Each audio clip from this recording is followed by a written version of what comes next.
I just heard Donald Trump speak at the United Nations, and he was mentioning the 4th of July in 2026. That is the celebration of the 250-year anniversary of the United States. And he was also talking about the golden age of America and about protecting liberty and free speech, protecting our borders, and making sure that we are secure. All of this aligns with embodied language.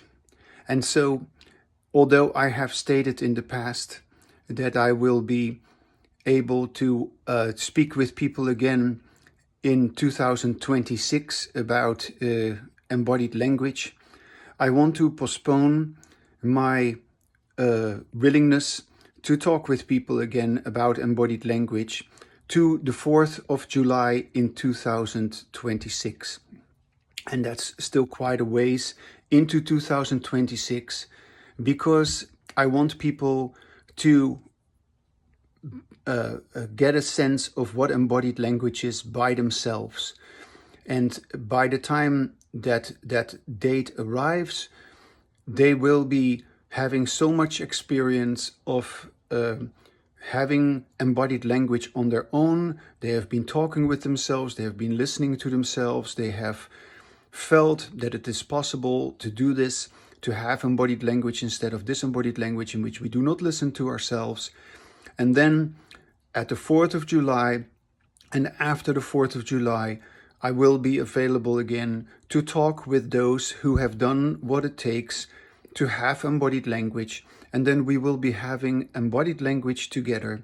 And then the embodied language, as I said in a previous video, the embodied language will be socially reinforced, and it will continue, and it will be aligned with the anniversary of the United States.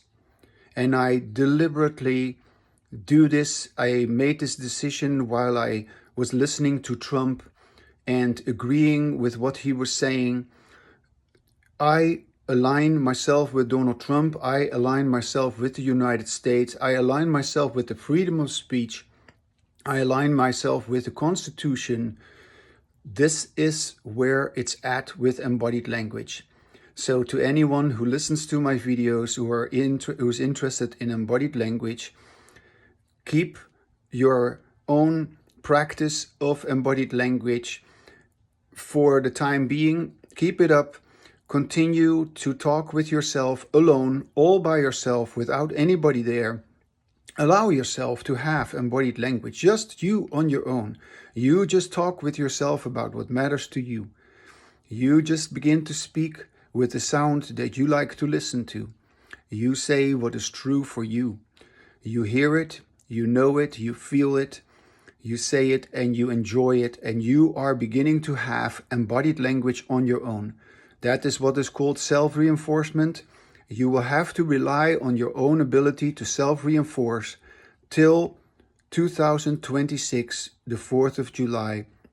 Then we will celebrate our language enlightenment together. We will have ongoing embodied language together, because you have done what it took, and we will all live in a free world, because America is sending a very powerful message here with Trump's speech here in front of the UN, an hour-long speech or something like that.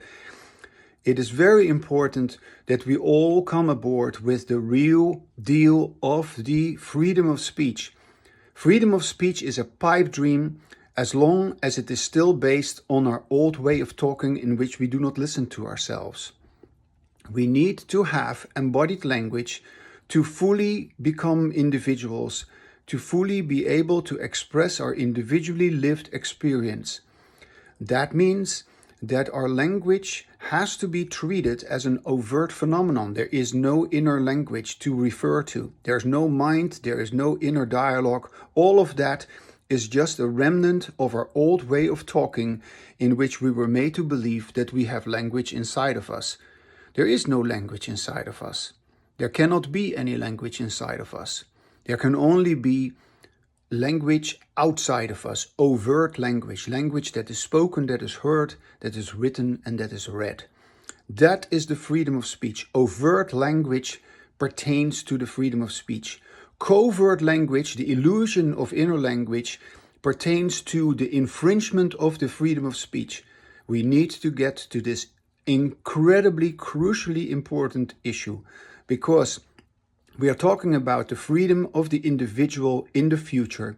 And that freedom, that individual freedom, is only going to be guaranteed, is only going to be secured if we have the language that belongs to our individual freedom.